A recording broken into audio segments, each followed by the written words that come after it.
जय माँ काली। मेरे चैनल में आपका स्वागत है। मैं आशा करती हूँ आप सभी अच्छे होंगे, स्वस्थ होंगे। और अगर आपने मेरे चैनल को लाइक और सब्सक्राइब नहीं किया है तो कृपा करके कर दीजिए, ताकि आने वाले वीडियो जो हैं वो आप तक सबसे पहले पहुँच सके। तो आज जो मैं आपको बात बताऊँगी वो बहुत ही अच्छी है और सच है। देखिए, झूठ बातें बताने से कोई फ़ायदा नहीं है। मैं आपको जो भी बताती हूँ सच बातें बताती हूँ जो आप बीती होती हैं। तो मैं आपको बताती हूँ कि 30 अप्रैल जो अभी गई है, 2-4 दिन पहले ही 30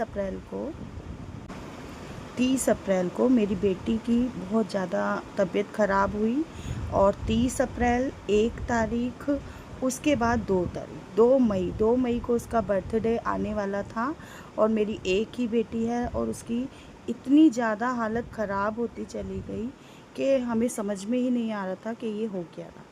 तो ये जो है तांत्रिक क्रियाएं हैं, जो तंत्र क्रियाएं हैं, जो हमारे ही जो रिलेटिव होते हैं, रिश्तेदार होते हैं, जो बाहर जाकर तंत्र क्रियाएं कराते हैं। अब वो क्यों कराते हैं? क्योंकि उन्हें हमारे सुख से परेशानी है, अपने दुख से नहीं, अपने सुख से नहीं, हमारे दुख से। और उन्हें कोई परेशानी नहीं है, हमारे सुख से परेशानी है। तो वो हमारे ऊपर तांत्रिक क्रियाएं कराते हैं। उन्हें बहुत मज़ा आता है, खुशी मिलती है, आनंद मिलता है। तो जब मेरी बेटी की अचानक से तबीयत ख़राब हुई और वो इतनी ज़्यादा उसकी तबीयत ख़राब हो गई, समझ में ही नहीं आ रहा था कि हम क्या करें। तो मैंने माँ की पूजा करी, आराधना करी, माँ का उतारा किया, तो कुछ आराम आया। उसके बाद में मैंने हनुमान जी का आवाहन किया और बजरंग बाण का पाठ किया, तो मेरी बेटी को आराम आया और मैंने फिर उसे डॉक्टर के यहाँ भेजा। तो ये तो थी 30 अप्रैल की बात, जब मैंने उसको इस तरह से, वो ठीक हो गई। उस डॉक्टर ने उसे इंजेक्शन लगाया, वो सो गई। ना उसने कुछ खाया, ना पानी पिया, ना दूध पिया, वो सो गई। उसके बाद में 1 तारीख को भी उसकी ऐसी ही हालत ख़राब रही, वो उल्टियाँ करती रही, समझ में कुछ भी नहीं आ रहा था।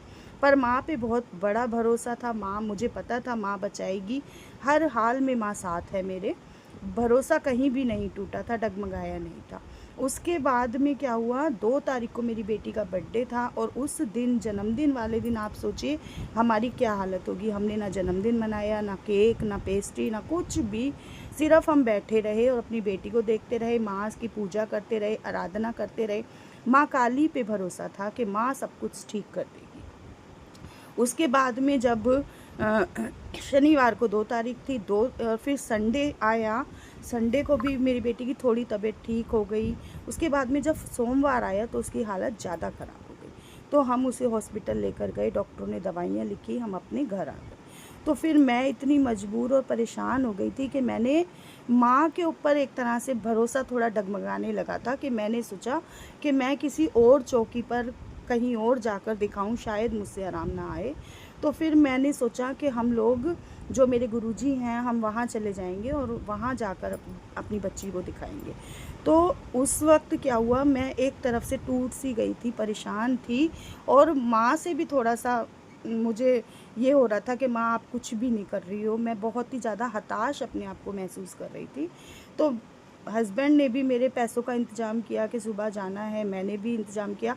लेकिन क्या हुआ, सुबह जब मैं रात को सोई तो मेरे शरीर में और मेरे मन में एक ही विचार चल रहा था कि अगर मैं अपने बच्चे को नहीं बचा सकती हूँ, अगर मैं अपनी रक्षा नहीं कर सकती हूँ, अपने शरीर की, अपने बच्चे की, अपने हस्बैंड की रक्षा नहीं कर सकती हूँ, तो मैं दरबार कैसे लगाऊंगी, मैं चौकी कैसे लगाऊंगी, मैं जन कल्याण कैसे करूँगी। अगर हम अपने आप को नहीं बचा सकते तो हम दुनिया को कैसे बचाएंगे, दुनिया का ठेका कैसे लेंगे। तो आप विश्वास नहीं मानेंगे, ये चमत्कार है साक्षात। कि सुबह उठी मेरी बेटी, उसने आराम से दूध पिया, खाना पीना खाया, सब कुछ नॉर्मल था। और मेरा विश्वास जो कहीं डगमगा गया था, वो विश्वास मेरा और ज़्यादा मजबूत होना शुरू हो गया कि मुझे माँ पे विश्वास है कि माँ कुछ भी नहीं होने देंगी। तो माँ ने रक्षा करी, उसके प्राणों की रक्षा करी। जो भी तांत्रिक क्रियाएं थी, जो बहुत ही गलत तांत्रिक क्रियाएं किसी ने कराई थी, पैसे देकर, जैसे 20-50 हज़ार रुपये देकर ही ऐसी क्रियाएं होती हैं, जिन भूत प्रेत, जो शमशानी क्रियाएं होती हैं, वो कराई थी। और देखिए, सबसे बड़ी बात क्या है, माँ सब कुछ बता रही है, समझा रही है। और वो दिखा रही है कि ये हो रहा है तेरे साथ में, ये कर रहे हैं, ये लोग कर रहे हैं। हमें लोग भी पता है, हमें क्रियाएँ भी पता है, सब कुछ पता है। उस वक़्त हम लोग शांत होके बैठे हैं, तो ये बहुत बड़ी बात है कि हमें माँ पर भरोसा कितना है। जब हमें माँ पर भरोसा है तो माँ कुछ बिगाड़ने नहीं देगी। हमारा माँ हमारी हमेशा रक्षा करती है, सदैव रक्षा करती है। हमारे धैर्य की परीक्षा है, हमारे आत्मसम्मान की परीक्षा है, हमारी परीक्षा है। तो ये परीक्षा अगर आप इसको आप अगर क्लियर कर देते हैं, इससे पार हो जाते हैं, तो माँ काली सदैव के लिए आपके साथ हो जाती हैं। और मैंने ये सब कुछ देखा, समझा। इस परेशानी से जो मैं जूझ रही थी कि वीडियो भी नहीं आ रहे थे, घर में इतनी बड़ी परेशानी थी कि कोई अपने ही लोग जो हैं वो हमारी कामयाबी से जल रहे हैं, हमसे जल रहे हैं। उनके पास इतना एक्स्ट्रा पैसा है कि वो तांत्रिकों के पास जा रहे हैं, क्रियाएँ करा रहे हैं और उन्हें खुशी मिल रही है। लेकिन बहुत बड़ी बात ये है कि माँ ने हाथ पकड़ रखा है, माँ समझा रही हैं, सब कुछ बता रही हैं और हमारे साथ चल रही हैं। कहने का मतलब यही है कि माँ काली की जब हम पूजा करते हैं तो माँ हर समय हमारे साथ होती है, रात हो दिन हो, हर समय हमारा हाथ पकड़ के चलती है। ये बहुत ही अच्छी बात है। और ये समझने वाली बात ये है कि हमें माँ के ऊपर विश्वास नहीं खोना है। तांत्रिक अपनी जगह है और माँ काली अपनी जगह है। जहाँ से तंत्र होकर चलता है, सारे तंत्रों की महारानी जो है वो महाकाली है।